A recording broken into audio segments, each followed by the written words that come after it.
my mum, my sister don't wear it. It's me. It's my personal choice. But yes, and in a free society, the opinions of other people also have to matter.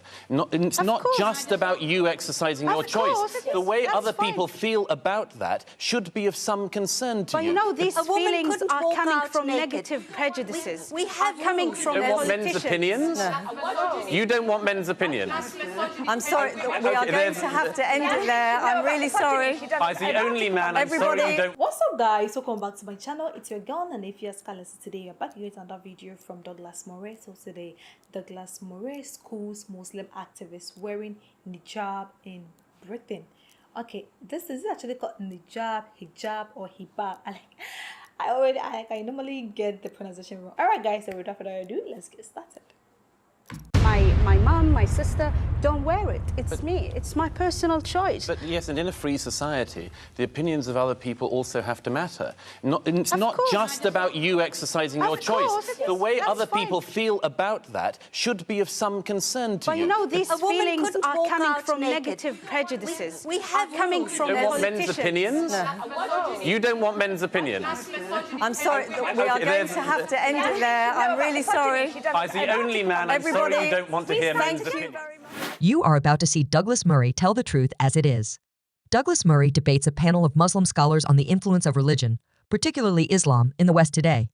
Douglas Murray speaks what is on most people's mind today in the West, but what most are afraid to say. Douglas Murray did not hold back.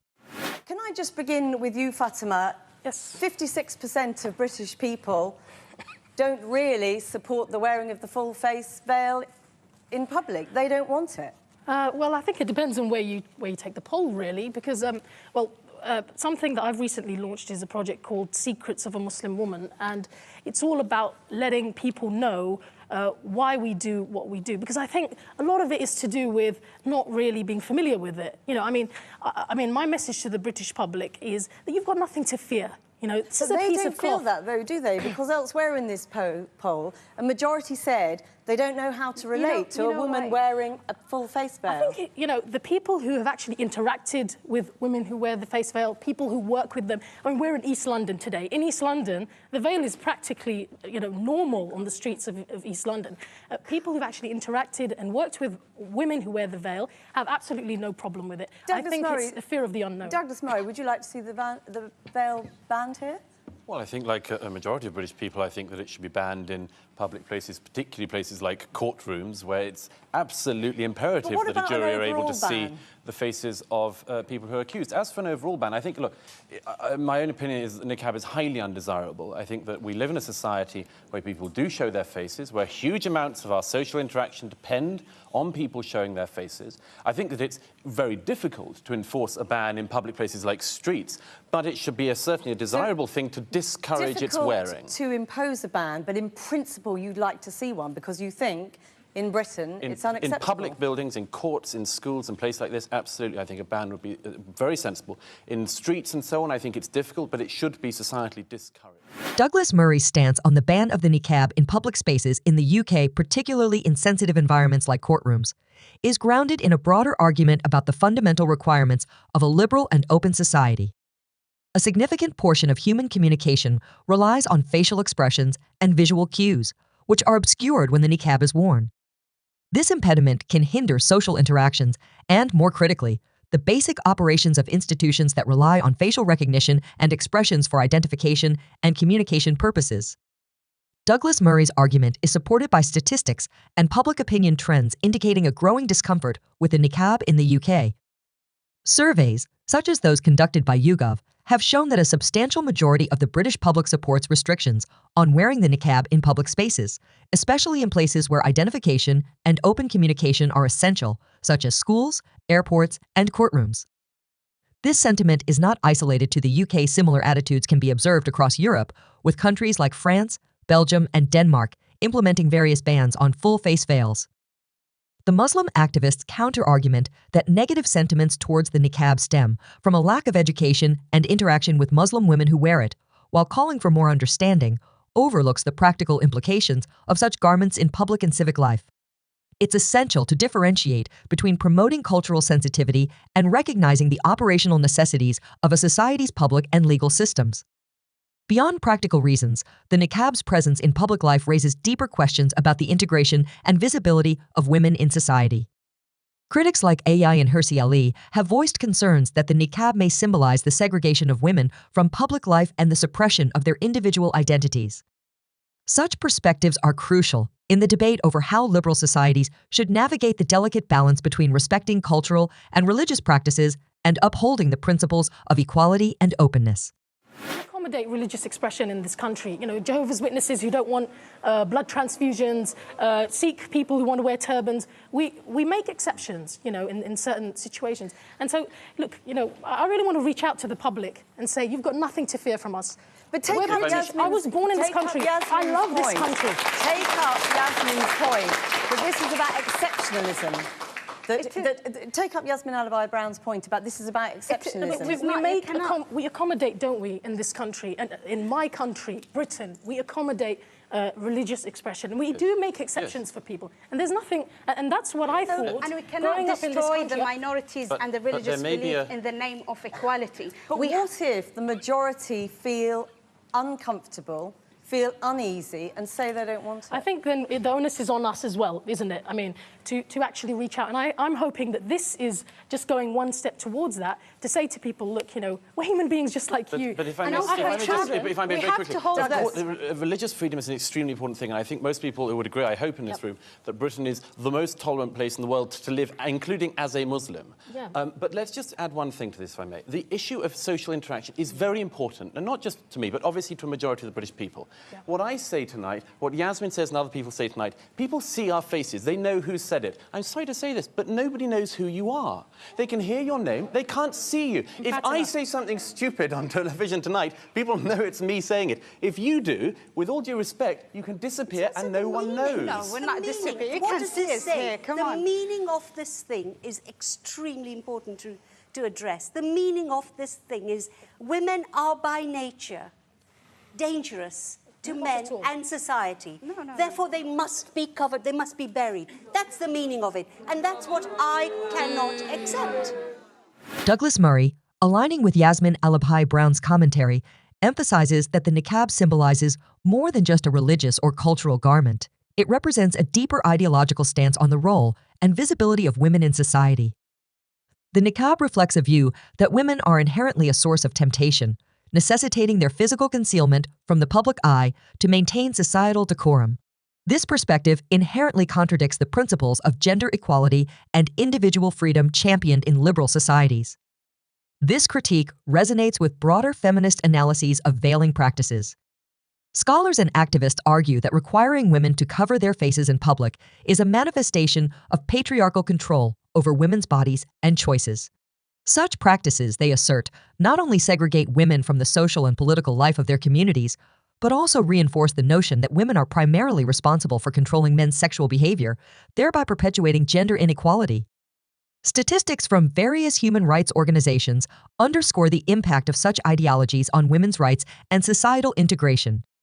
For instance, reports from the United Nations have highlighted how dress codes enforced on religious or cultural grounds can impede women's access to services, employment, and education, limiting their opportunities for personal and economic development.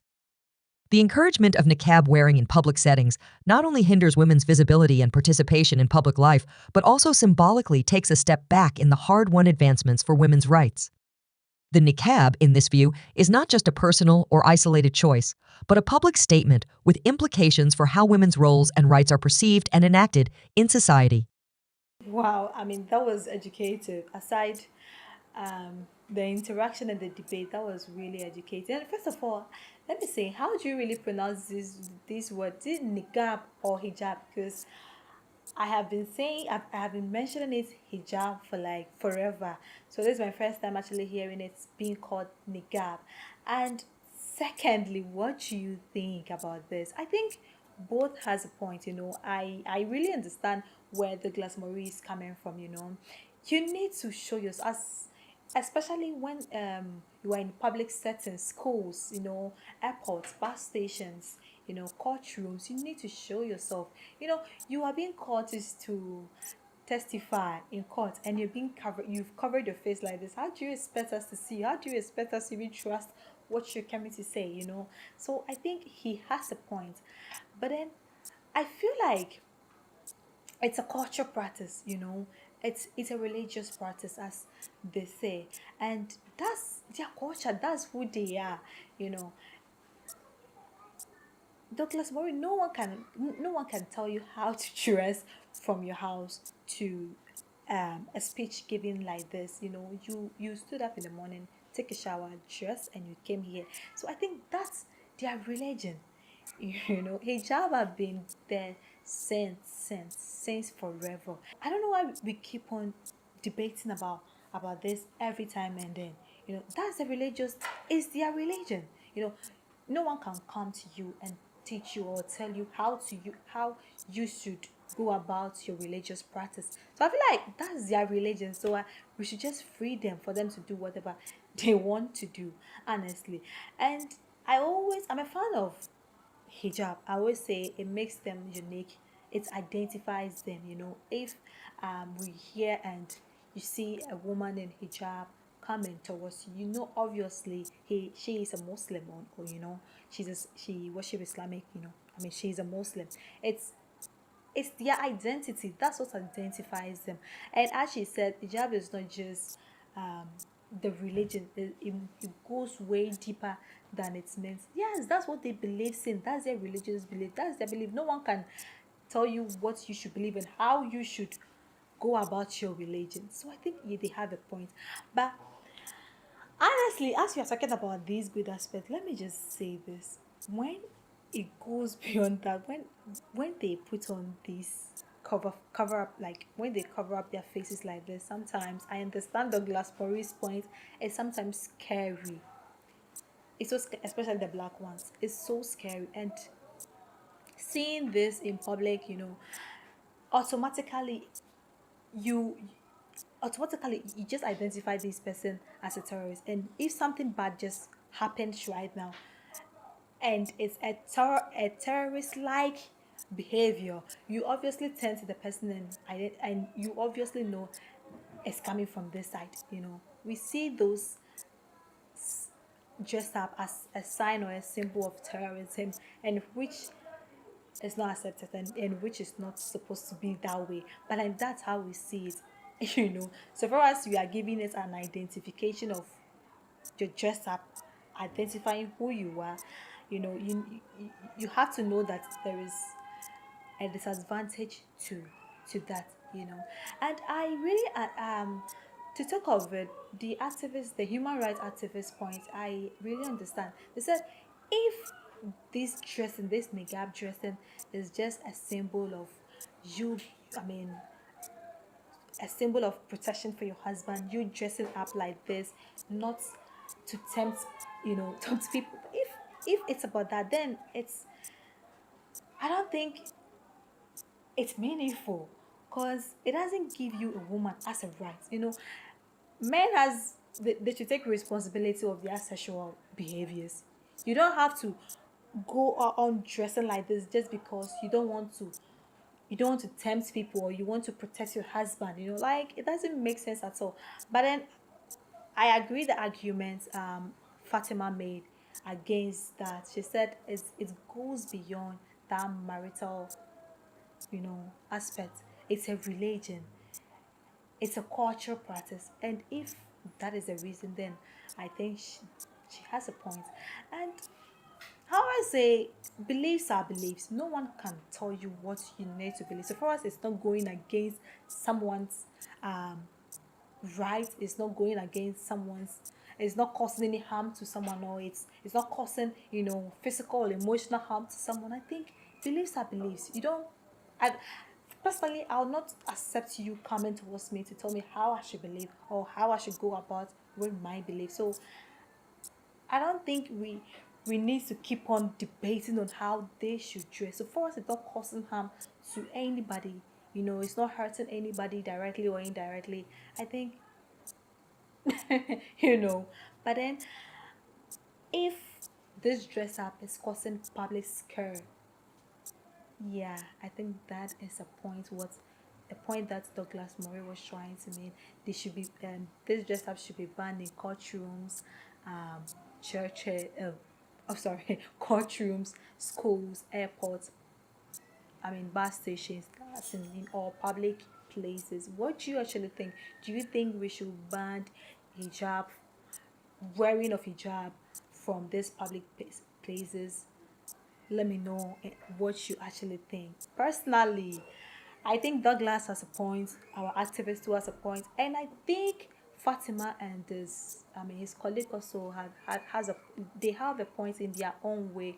It's a religion, it's their belief, it's a culture, So let me actually let me leave you for you to be the judge of this, Should you think they should actually ban the Niqab from public places, or they should ban the hijab like from Europe as a whole?